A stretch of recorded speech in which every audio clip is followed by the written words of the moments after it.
Hello friend, आज हम बात करेंगे ऑरस Z790 एक्सट्रीम एक्स के बारे में। जब भी आप परचेज करें तो ये ध्यान रखिए कि एक्सट्रीम एक्स की जगह पे कोई मास्टर एक्स ना दे दे आपको, क्योंकि दोनों दिखने में सेम होता है, बस थोड़ा कलर में डिफरेंट होता है। अगर आप यहाँ पे इसका कलर देखेंगे तो ये डिफरेंट है। बाकी की फीचर के बारे में बात कर लेते हैं तो 14 जनरेशन तो ये सपोर्ट करता ही करता है। बाकी DDR5 इसमें आप देखेंगे तो 4 चैनल्स हैं। जब भी इम्पोर्टेंट चीज़ मैं इसमें आपको ये बताना चाहता हूँ कि जब भी आप इसे परचेज़ करेंगे, ठीक है ना?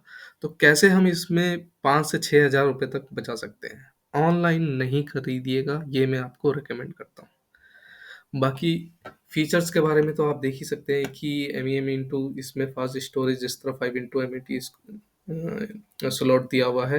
5.0 का आप 4 इसमें कर सकते हैं, ठीक है ना? और बाकी जो इम्पोर्टेंट फीचर्स वगैरह हैं वो अभी हम आगे डिस्कस करते हैं इसमें। कि ये देखिए, fast networking 10 GB plus 2.5 generation lens wifi 7 को सपोर्ट करेगा ये। आगे नेक्स्ट अगली स्लाइड देख लेते हैं। बाकी चीज़ तो कॉमन है इसमें। बाकी इसमें देखिए, हाइब्रिड्स के बारे में, वी रैम के बारे में बता रखा है। बाकी के कंपैरिजन में अगर आप हाइब्रिड देखेंगे तो कम रहेंगे, और इसमें 9 और 8 यानी आपके हो गए 17 हाइब्रिड्स रहेंगे, जो आपके पीक परफॉर्मेंस देने वाला है आपको। बाकी इसके बारे में बात कर लेते हैं। DDR4 5 का यहाँ पे 4 रैम का स्लॉट्स दिया हुआ है, और 24 पिन ये तो कॉमन चीज़ है इसमें। और बाकी इंटेल 14 जनरेशन यहाँ पे जिस तरह आप देख सकते हैं कि सपोर्ट कर रहा है यहाँ पे।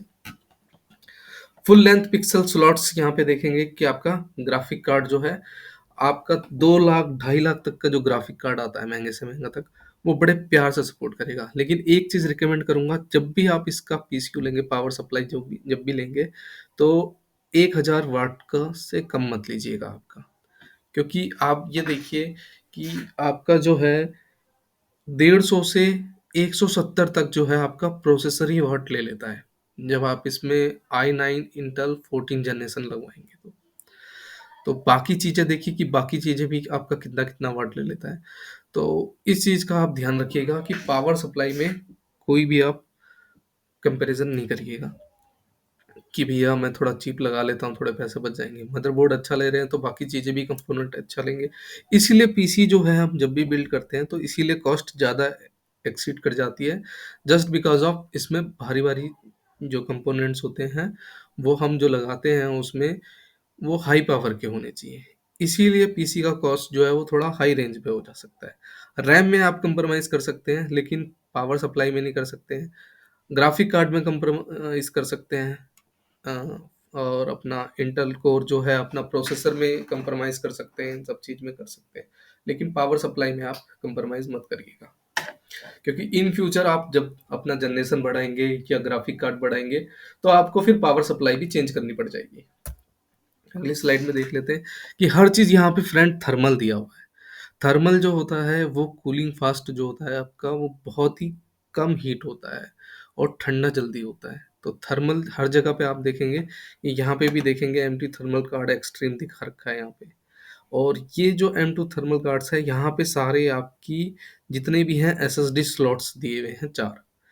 उसका भी मैं दिखाऊंगा आपको कि 4 जो स्लॉट्स दिए हुए हैं हमारे, यहाँ पे देखेंगे कि आप 1, 2, 3 और 4 यहाँ पे आपके SSD लगेंगे।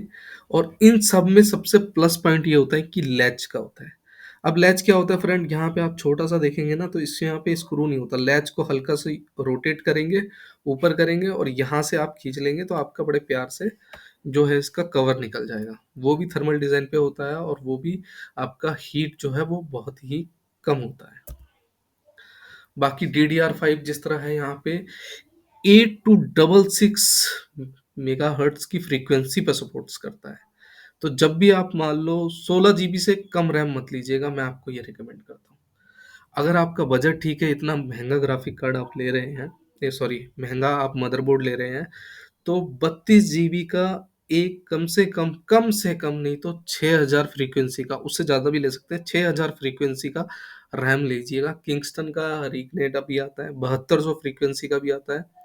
वो सब जो लीजिएगा उसकी फ्रीक्वेंसी की बात अलग होगी, और वन स्टिक का लीजिएगा, मतलब ये नहीं कि 16 जीबी दो ले लिए। 32 जीबी का एक लगाएंगे तो 32 32 64 और 64 64 आपके 128 जो हो गए आपके, बड़े प्यार से लग जाएगा। अगर ऐसे लेंगे तो 16 16 करके आपके जो है 32 64 ही जीबी लग पाएगी आपकी रैम की। तो इस चीज का आप ध्यान रखिएगा। वाईफाई 7 2x फास्टर पे सपोर्ट्स करता है ये। DDR5 का आप देख ही सकते हैं कि एकदम गजब परफॉर्मेंस देने वाला है ये। और इसमें एक बेहतरीन चीज ये है कि जिस तरह DDR266 है, इंडिया में तो अभी आया भी नहीं है, ये आउट ऑफ कंट्री में ही आया हुआ है। तो किंगस्टन का आ गया है फ्रेंड्स 7266, 7200 मेगाहर्ट्ज की फ्रीक्वेंसी का ये आ गया। वो चाहे तो आप ले सकते हैं, लेकिन उसका कॉस्ट जो है थोड़ा वेरी करेगा। DDR है, XPM बूस्टर है, ऑटो बूस्टर है, हाई बैंडविड्थ में है, लो लेटेंसी है, इसमें वन क्लिक से शॉर्टेंस DDR लेटेंसी। कोई भी आप जिस तरह प्रोग्राम खोलते हैं, तो जिस तरह मान लो आपने स्ट्रीमिंग खोली, सपोज दैट स्ट्रीमिंग में करेगा क्या, वो 16 जीबी खा लेगा। और कोई भी रिकॉर्डिंग करते हैं तो उसमें भी 16 जीबी बड़े प्यार से ले लेता है। आप देखेंगे कि आपने रिकॉर्डिंग में देखा होगा, जब भी करते हैं तो 12 जीबी तक का जो है आपका रैम का जो है वो कंज्यूम कर ही लेता है। तो 16 जीबी मान के चलिए, तो 16 जीबी लगाएंगे और 16 जीबी प्लस आपका और रहेगा, तो आपका बेटर परफॉर्मेंस, एकदम पीक वाला परफॉर्मेंस देने वाला है। बाकी जो है सारी चीजें isolated memory, back drilling technology, 8 layer servers grade PCB. इसमें सबसे इंपॉर्टेंट ये है कि बाकी मदरबोर्ड आप देखेंगे तो उसका पीसीबी लेयर जो रहता है वो 4 का रहेगा, 5 का रहेगा, लेकिन इसमें 8 लेयर का पीसीबी दिया रहता है। पीसीबी होता है फ्रेंड्स जो आपका मदरबोर्ड्स की लेयर्स होती हैं, उस लेयर्स के हिसाब से बनता है। हाइब्रिड की बात कर लेते हैं, तो यहाँ पे देखिए आपको एक्स्ट्रा हाइब्रिड्स ये देखिए कितने सारे दे रखे हैं। आपको परफॉर्मेंस देगा, एकदम एक्स्ट्रा पीक परफॉर्मेंस देगा, जो आपको किसी भी चीज की लैगिंग और लेटेंसी देखने को नहीं मिलेगी। क्रिस्टल डिजाइन का दिया हुआ है यहाँ पे। थर्मल्स आप देखेंगे हर जगह थर्मल गार्ड्स का है, up to 7 degree low temperature पे भी ये है, एकदम परफेक्ट चलेगा, कोई दिक्कत नहीं है। डाउन टेम्परेचर देख लीजिए when running G generation 5 SSD at full speeds. मान लो आपने कोई सपोज दैट SSD है आपकी और 5 जनरेशन वाली है, अभी तो 4 ही आई है, ये एक्स्ट्रा एक लेवल बढ़ गया, 5 जनरेशन की SSD लगाएंगे और मान लो आपने 100 GB का डाटा ट्रांसफर मार दिया इधर से उधर में, उसकी परफॉर्मेंस आपको विद इन अ मिनट दे देगा ये। बाकी मल्टी की क्यू फ्लैश का क्यू कंट्रोल है, और इसमें एक सेलरॉन का प्रोसेसर भी दिया हुआ है। आप देखेंगे कि यहाँ पे ये लेयर मदरबोर्ड्स का डिज़ाइन का दिया हुआ है, और इसमें ये है कि जो पीसीबी की लेयर्स होती हैं उस लेयर्स में जो हीटेड होते हैं फ्रेंड, हीट मतलब क्या है कि आपका परफॉर्मेंस, मतलब जब भी आप काम करेंगे तो आपका मदरबोर्ड्स भी हीट होता है, सब कुछ होता है, लेकिन यहाँ पे सब कुछ क्या है, यहाँ पे 8 लेयर का दे रखा है और सारी चीज़ें थर्मल से डिज़ाइन करी गई है। तो परफॉर्मेंस में तो कोई कंप्रोमाइज़ ये लेगा नहीं, आपको एकदम परफेक्ट परफॉर्मेंस देगा। स्लॉट्स की बात कर लेते हैं। आउटपुट में जिस तरह यहाँ देखेंगे वाईफाई का दे रखा है यहाँ पे, और ब्लूटूथ का दे रखा है। HDMI आपको यहाँ पे एक मिलता है, और सी केबल और 2 लैन पोर्ट्स भी यहाँ पे अवेलेबल हैं।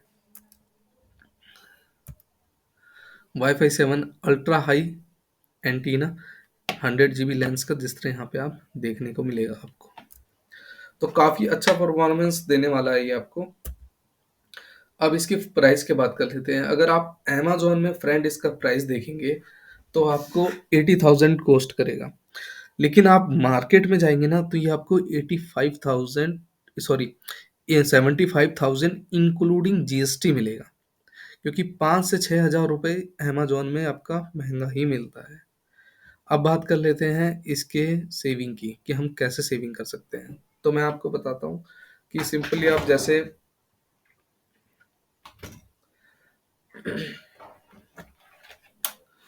यहाँ पे आपका 75,000 है, ठीक है ना। अब मैं इसे कर देता हूँ डिवाइडेड बाय 18%, तो इसकी कॉस्ट आ गई 63,559 रुपये, ठीक है, माइनस 63,559, तो 11,441 का तो आपका ये जीएसटी ही अमाउंट हो गया। तो ये 11,441 आप कैसे बचा सकते हैं, कि जब भी आप करें तो उसका जीएसटी का बिल आप लेंगे ही लेंगे, लेकिन आपके पास जीएसटी नंबर नहीं है तो किसी फ्रेंड, कलीग, हर एक वीडियो में मैं बताता रहता हूँ, कलीग, फ्रेंड जो भी है उससे आप लीजिए अपना जीएसटी और बोलिए कि भाई मैं आपके नाम पे बिल लूँगा और मेरे को जो है इसका इनपुट जो है 11,441 इनपुट आएगा, वो आप मेरे को दे देना। आप अपना जीएसटी के नाम पे लेके करेंगे क्या? 1 साल, 2 साल उसके नाम पे रहेगा तो वारंटी भी दिखा देंगे और 11,441 का आपको इनपुट भी मिल जाएगा इसका। अगर नहीं है आपके पास जीएसटी नंबर तो उस डीलर से बात करिए कि भाई 500 1000 रुपए ज्यादा ले लो लेकिन मेरे को विदाउट जीएसटी दे दो। तो वो कहेगा नहीं मैंने तो आगे जीएसटी पे कर रखा है। लेकिन वो करते क्या है, लेकिन बिना जीएसटी का वो दे देते हैं। बस आपको थोड़ी ये है कि जिस तरह बार्गेनिंग करनी पड़ती है वहां पे। बड़े बड़े जितने भी आप शॉप देखेंगे जिसका एडवर्टाइजमेंट देख रहा है उसकी दुकान पे बिल्कुल भी कतई मत जाइएगा। जिस तरह नेट से आपने देखा है कि इसका और शॉर्ट्स वीडियो देख रहे हैं, जो होता क्या है फ्रेंड कि जहाँ पे आप जिसके दुकान ज़्यादा नाम होता है वो ज़्यादा ही प्राइस देगा आपको। एक छोटा सा एग्जांपल देता हूँ मैं आपको। जिस तरह मैंने ऑरस का Z790 ई लाइट ए एक्स का मदरबोर्ड जिस तरह है उसकी मार्केट प्राइस अभी 28,000 जो भी है इसमें देखने को मिलता है। लेकिन आप यकीन करेंगे वो 26,500 का एक्चुअली कॉस्ट करता है और देने वाले देंगे क्या आपको, ज़्यादा से ज़्यादा 27,900 का दे देंगे, 27,800 का दे देंगे। इतना ज़्यादा मैनिपुलेट होता है प्राइस का जिसका आपको मैं बता नहीं सकता। लेकिन आपको मार्केट में घूमना पड़ेगा, देखना पड़ेगा और कौन सस्ता दे रहा है उससे बोलो कि भैया हमें तो इस मार्केट में मिल रहा है, वो कहेगा जहाँ मिल रहा है वहाँ ले लो, वो बोलते कि ठीक है कोई दिक्कत नहीं है। आप जाइए दुकान पे और कंपैरिजन करिए कि आपको कहाँ पे किससे अच्छा प्राइस मिल रहा है। ऑनलाइन नहीं खरीदिएगा, मैं बार बार रिकमेंड कर रहा हूँ। जीएसटी अमाउंट कैसे बता सकते हैं वो मैंने आपको बता दिया कि किसी का भी जीएसटी नंबर लीजिए, फ्रेंड कलीग जो भी है उसके नाम पे बिल लीजिए, उसके नाम पे कटाइए और 11,441 आप इनपुट अपना बचा सकते हैं। तो ये देखिए ना आपको 63,559 रुपये का ही पड़ा। तो ऑनलाइन तो मैं रिकमेंड नहीं करूंगा, ऑनलाइन आप मत लीजिएगा। बाकी ओवरऑल देखें तो Z790 की कंपैरिजन में आप ये सबसे अच्छा मदरबोर्ड है, खासकर इंटेल i9 14,900 के लिए।